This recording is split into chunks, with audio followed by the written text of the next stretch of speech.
Praise the lord. The best wishes to you and your family members in the name of God. దేవుని నామమునకు మహిమ కలుగును గాక. దేవుని నామం పేరిట మీకును మీ కుటుంబ సభ్యులందరికీ శుభాభివందనములు. ఈరోజు దేవుని వాగ్దానము. Today God's promise. యెహోవా దయాదాక్షిణ్యము గలవాడు, ఆయన దీర్ఘశాంతుడు, కృపాతిశయము గలవాడు. కీర్తనల గ్రంథము 145వ అధ్యాయం 8వ వచనం. Jehovah is merciful and gracious, long suffering and gracious. The book of Psalms chapter 145 verses 8. క్రీస్తునందు ప్రియ సహోదరి సహోదరులారా, ప్రభుని యేసుక్రీస్తు వారు ఈ ఉదయకాల సమయమున తెలియచేస్తున్న మాట, యెహోవా దయాదాక్షిణ్యము గలవాడు, ఆయన దీర్ఘశాంతుడు, కృపాతిశయము గలవాడు అని కీర్తన గ్రంథం ద్వారా దేవుడు మనందరితోనూ తెలియచేస్తున్నాడు. దావీదు మహాభక్తుడు కూడా మాట్లాడుతున్నాడు. చూడండి, యెహోవా దయాదాక్షిణ్యము కలిగిన వాడండి. ఆయన బీదల పట్ల, వ్యాధిగ్రస్తుల పట్ల ఆయన దయాదాక్షిణ్యం కలిగి ఉంటాడు. రోగుల పట్ల ఈ ఉదయకాల సమయంలో ఎందరైతే అనారోగ్య పరిస్థితులను బట్టి పాపము చేసి పశ్చాత్తాప్తుల ఎవరైతే బాధపడుతున్నారో వారందరి పట్ల దేవుడు దయ కలిగిన వాడు. ఆయన క్షమించే గుణము కలిగిన వాడండి. చూడండి, ఈ దేవుడు ఎవరినైనా ప్రేమిస్తాడు. ఆయనకు ప్రతి ఒక్కరూ ప్రార్థిస్తారు. ఆయనకు కృతజ్ఞతాస్తుతులతో దేవునికి కీర్తనలు పాడుతారండి.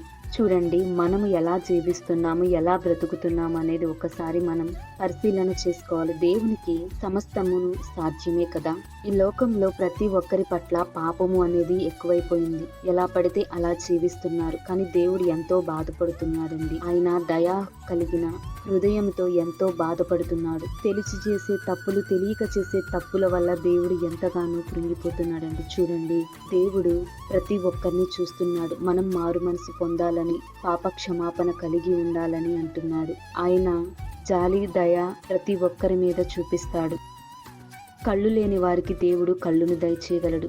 నడక రాని వారికి దేవుడు నడకను నేర్పించగల సమర్థుడు కదా. స్వస్థపరచు యెహోవాను నేనే అని దేవుడు మాట్లాడుతున్నాడు. చూడండి, ఆయన దీర్ఘశాంతుడు. ఆయన కృప అతిశయం అనేది చాలా గొప్పదండి.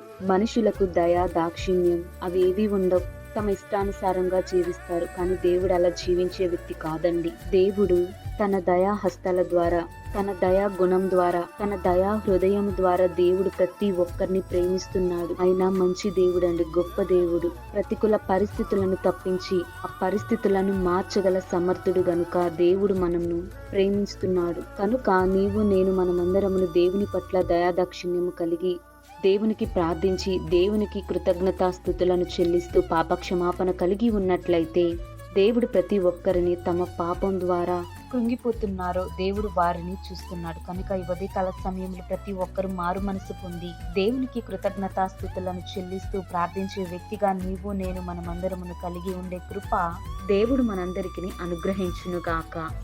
ప్రార్థన. ప్రేమ కలగ తండ్రి, దయగల దేవా, నీకు వందనములు, స్తోత్రములు ప్రభా. ఈ ఉదయకాల సమయంలో ప్రభా మీరు మాతో మాట్లాడారు. అందును బట్టి స్తోత్రాలు ప్రభా. మా యందు మీరు దయ కలిగి ఉండండి ప్రభా. మేము చేసిన తప్పుల నుండి, పాపములను బట్టి మమ్మలను క్షమించండి ప్రభా. నీ యొక్క దయాదాక్షిణ్యమును మాకును దయచేయండి ప్రభా. మీరు దీర్ఘశాంతము కలిగిన దేవుడవు, నీవు కృపా సమృద్ధి కలిగిన దేవుడవు నీవే కదా ప్రభా. మా జీవితాలలో నీ యొక్క తలంపులను నెరవేర్చండి, మమ్మలను మార్చండి. మేమందరం మారు మనసును పొంది నీ యందు, నీ సన్నిధిలో నిన్ను ఆరాధిస్తూ, నిన్ను కొనియాడుతూ, నీకు పూర్ణ మనసుతోను, పూర్ణ ఆత్మతో నిన్ను ఆరాధించుకునే ధన్యతను ప్రతి ఒక్కరికి నీ దయచేసి మంచి బుద్ధిని, మంచి జ్ఞానమును దయచేయమని యేసయ్య అతి పరిశుద్ధ నామమున ప్రార్థిస్తున్నాను తండ్రి. ఆమేన్.